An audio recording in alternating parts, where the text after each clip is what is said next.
지난주에 우리가 그리스도인의 그 가족 규범에 대한 말씀, 행동 수칙에 대한 말씀을 다루고 있었는데 오늘도 같은 내용이 이어지게 됩니다. 우리 에베소서 6장 4절로 갈까요? 또 아비들아 갑니다. 시작.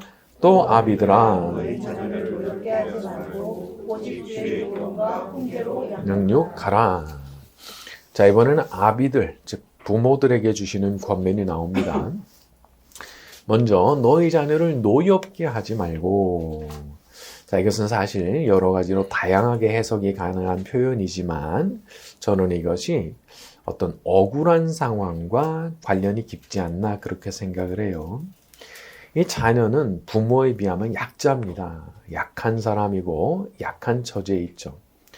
그런데 부모가 마음대로 하는 거예요. 마음대로. 그러면 그 어린 마음에도 얼마나 이렇게 노여움이 일어나겠어요. 그렇게 하지 말아라 하시는 거죠. 이게 생각해보면 참 특별한 권면이에요. 이 당시 문화권 안에서 이 아버지의 위상과 권한은 절대적인 겁니다. 자녀 함부로 까불면 죽을 수도 있어요. 그 정도로 대단했던 거예요. 하지만 부모가 그런 힘이 있다고 해서 함부로 하지 말고 그 자녀의 마음을 헤아려 주어라 하시는 말씀이 이런 거죠. 그러니까 우리 그리스도인들한테 참 요구되는 바라고 하는 것은 우리의 그 행동 수칙이라고 하는 것은 너무 신사적인 거예요. 당시의 문화가 어떻게 흘러가든지 간에 너무 품이 있는 거예요. 그리고 이것은 꼭 자녀에게 뿐만이 아니고 나보다 약자인 분들에 대해서도 우리가 항상 기억하고 살아야 되는 규범이기도 합니다. 억울하게 하지 말라는 거예요. 억울하고 분해서 그 사람이 막 고통스럽게 그렇게 하지 말라는 거예요. 이거 요즘식으로 하면은 뭐가 될까요? 갑질 같은 거 되겠죠. 갑질. 야, 그 참 사람을 너무 비참하게 만들고 고통스럽게 만드는 게 갑질이죠. 그러니까 내가 힘이 있다고 막 함부로 하고 뭐 네가 억울하든지 말든지 나는 상관이 없고요. 나는 내 기분에 충실하랍니다. 이렇게 사는 게 이렇게 살면요. 그냥 바로 자동으로 갑질을 하게 돼 있는 거더라고요. 에베소서 4장 20절 오직 너희는 그리스도를 그같이 배우지 아니하였느니라. 어디 우리 예수님께서 그렇게 살라 하신 적이 있나 말이에요. 사람은 다 쉽게 악한 본성으로 기울어지기가 쉬운 겁니다. 그래서 조금만 방심을 하면은 이거 내가 의식도 못했는데 내가 갑질을 하고 있는 걸 보고 있는 거예요, 내가. 그러니까 상대방이 막 내 앞에서 쩔쩔매는 걸 보면서 막 즐기는 거 있잖아요. 그래, 네가 내 앞에서 그런 태도를 가져야지 막 이러면서. 물론 개 중에는 그 정반대의 상황도 있을 수 있습니다. 이게 오히려 상대방이 내 머리 꼭대기에 올라서려고 그러고 오히려 나를 조종하려고 하는 경우도 있어요. 그러면 그런 거는 받아줄 수가 없죠. 그런 건 안 되는 거지만 그렇지 않은 경우라면 나보다 약자인 분들에 대해서는 항상 정중하고 예의를 잃지 않고 그리고 내가 혹시 억울하게 만드는 건 없을까? 그런 생각을 늘 하는 것이 우리 그리스도인들의 가족 규범인 거예요. 우리 그리스도인들의 행동 수칙인 거예요. 멋지잖아요. 저는 참 이런 게 멋지다는 생각을 해요.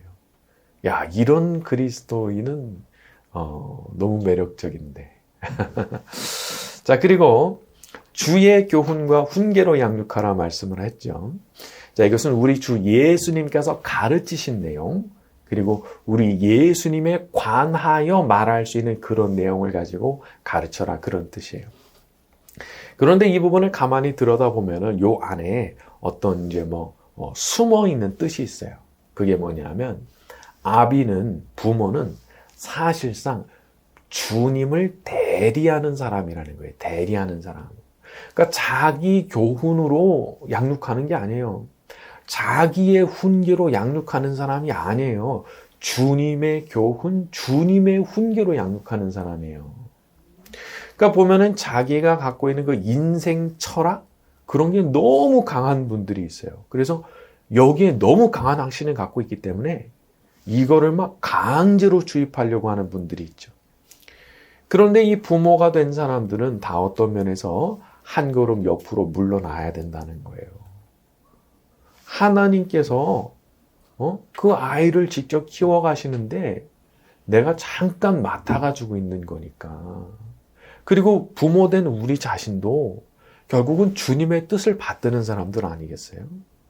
그러니까 내가 내 자녀라고 막 내 마음대로 하고 내 철학을 안 받아들이면 막 죽일 놈으로 생각하고 야 이거는 안 된다는 거죠. 사실 이제 이런 말씀들 앞에 서면은 이게 찔리지 않을 부모가 있을까 싶기도 합니다. 저 자신도 이 말씀 보면서 참 반성을 해보게 됐어요. 내가 가진 철학을 너무 이렇게 강요하는 거는 아닌지 그런 생각도 하고 말이죠. 우리가 성경의 관점 자체가 그래요. 성경의 관점 자체는 부모를 절대적 존재로 만들진 않아요. 모든 인간은 다 주님의 뜻을 받들어야 되는 사람들이기 때문에 자기의 분수를 지켜야 됩니다. 그래서 그게 왕이든 사장이든 뭐든 간에 다 옆으로 한 걸음 딱 비켜놔야 돼요. 모두가 다 주님의 뜻을 받들어야 되기 때문에. 자, 그리고 이것은 또 다른 상황에서도 적용이 가능한 말씀인데 교회 안에서 보게 되면은 신앙생활에 선배가 있고 후배가 있습니다. 양육자가 있고 피양육자가 있죠. 예를 들면은 1:1 훈련 같은 거 할 때 양육자가 있고 피양육자 있잖아요. 그리고 또 사랑방 목자도 있고 사랑방원도 있고 이런 거 있단 말이에요. 자, 그런데 제가 가만 보니까요. 그런 이제 가르치는 역할을 하시는 분들 중에 자기 교훈을 가르치시는 분들이 꽤 많더라고요. 자기 교훈. 성경의 내용이 아니에요. 자기 생각, 자기 철학이에요. 근데 그걸 막 강요를 해요. 여러분, 이런 그 양육자들도 결국 주님께서 어떤 분을 양육을 직접 해나가시는데 그 일에 나를 잠시 사용하는 것 뿐이에요. 나를 사용해 주시는 것 뿐이에요. 그러니까 이거를 내가 분수를 넘어가가지고 무슨 군기 잡고 너는 나한테 배우는 사람이니까 군기 잡고 막 이래라 저래라 하고 너 그러면 내가 가만 안 둔다 그러고 내가 기도하면 어떻게 되는 줄 알아? 이런 식으로 위협을 하고 이고 큰일 나는 겁니다. 큰일 나는 거예요. 그래서 우리 예수님도 생각을 해보면 그렇잖아요. 우리 예수님께서 어디서 군기 잡으신 적 있어요? 베드로는 군장 싸가지고 연병장 10바퀴 돌아. 원산벽곡, 실시, 이런 거 하신 적 없단 말이에요. 베드로가 심지어 3번이나 예수님 부인하는 일을 했어도 예수님께서 타박을 하지 않으시죠. 근데 약간 이단 색채가 있는 데는 어떻게 하는지 아세요? 제가 좀 전에 말씀드린 대로 그대로 해요. 원산복격 실시. 연병장 10바퀴. 너 오늘 밤에 들어가지 말고 12시까지 운동장에 서 있으세요. 요게 마귀예요. 신앙을 사용하는 종교적 사기예요. 그러니까 이런 거에 절대 넘어가시면 안 돼요. 누가 훈련시켜준다 그러면서 이상한 걸 시키는 거. 이거 빨리 눈치를 채고 얼른 도망 나와야 되는 거예요. 큰일 나는 겁니다. 그러니까 우리 예수님을 딱 기준으로 보면은 다 보여요. 예수님께서 그렇게 하신 적이 있냐 말이에요.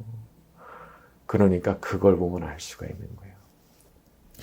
기다려주는 게 믿음입니다. 조용히 믿음으로 내가 뒤에서 많이 기도하면서 그 기다려주는 것. 그거 보통 믿음이 아니에요. 정말 사랑하는 마음이 있어야 되고 그 사람이 넘어지는 게 눈에 보이거든요.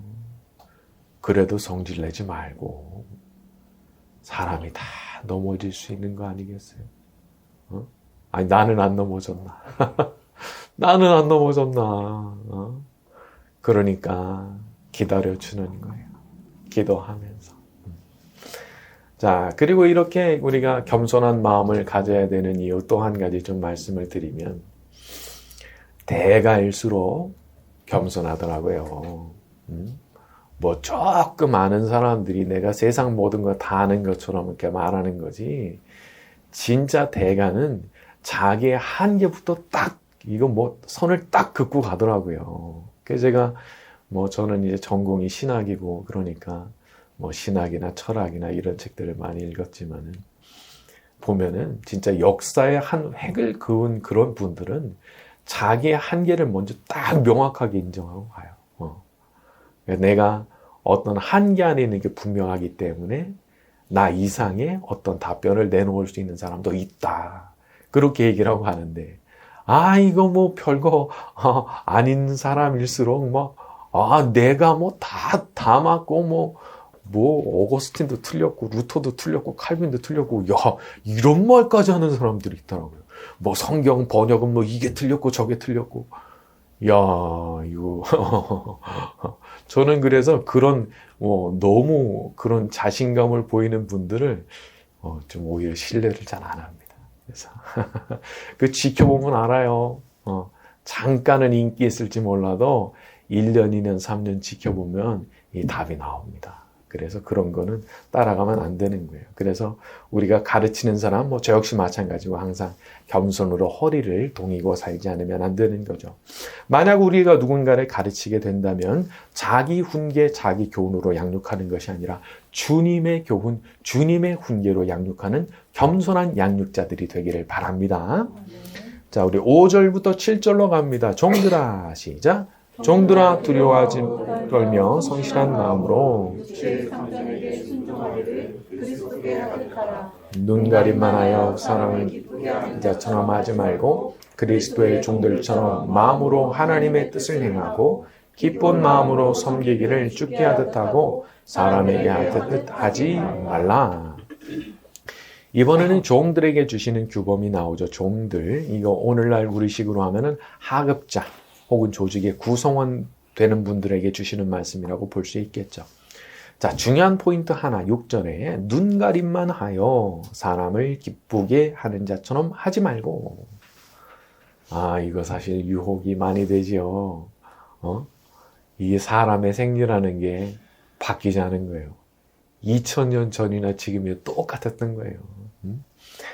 저도 학업자 생활 많이 했고 저도 구성원의 역할 많이 했던 사람인데, 자연스럽게 이게 본능적으로 보이는 데서는 좀 잘하고 안 보이는 데서는 좀 덜하고 싶고, 이게 너무 자연스러운 거잖아요. 자, 그런데 오늘 이 말씀에 의하면 그렇게 하는 것은 사람을 기쁘게 하는 자라는 거예요. 사람을 기쁘게 하는 자. 그렇게 하지 말고 7절에 기쁜 마음으로 섬기기를 주께 하듯 하고, 이렇게 하라는 거죠. 야, 근데 이게 당사자 입장에서는 너무 부담스러운 말씀이기도 한 거예요. 너무 부담스러워. 특히 내가 모셔야 되는 분이 나를 아주 너무 엉망으로 대하고 나한테 해주는 대우도 너무 형편없는데, 근데 내가 그렇게까지 해야 되나? 이 생각이 바닥에서부터 그냥 바로 이제 올라오게 되는 거잖아요. 이걸 어떻게 하겠냐 말이에요. 내가 존경하는 상사, 존경하는 보스면은 그럴 수 있겠지만. 자, 그런데 그렇게 하시라는 이유가 있습니다. 우리 8절로 넘어갑니다. 8절, 이는 시작. 이는 각 사람이 무슨 선을 행하든지 그대로 받을 줄을, 그렇죠. 사람이 무슨 선을 행하든지 주께로부터 그대로 받을 줄 알미라. 그러니까 우리가 우리의 선행을 하게 되면 그 선행을 그대로 돌려받는다는 거예요. 그러니까 나의 상사, 나의 보스가 어떤 인간이든지 간에 내가 그분한테 선을 행했다면 다른 사람들처럼 눈가림만 하려고 한다든지 속이려고 한다든지 하는 게 아니라 정말 맡은 일을 성실함으로 하려고 했다면 하나님께서, 우리 주님께서 그것을 갚아주신다는 거예요. 그대로 받을 줄 알미라. 그래서 어디 있든지 간에 우리가 소망이 있는 거예요. 내가 그렇게 허투루 하지 않은 거 우리 주님이 아신단 말이에요. 그리고 주님께서 갚아주신단 말이에요. 이거 우리들한테 어떤 챌린지 같은 거예요. 도전이 되는 일이에요. 사울을 모셨던 다윗을 한번 생각해 볼까요? 사울 미친 거 아니냐 말이에요. 도대체 다윗을 죽이기 위해서 얼마나 난리를 쳤냐 말이에요.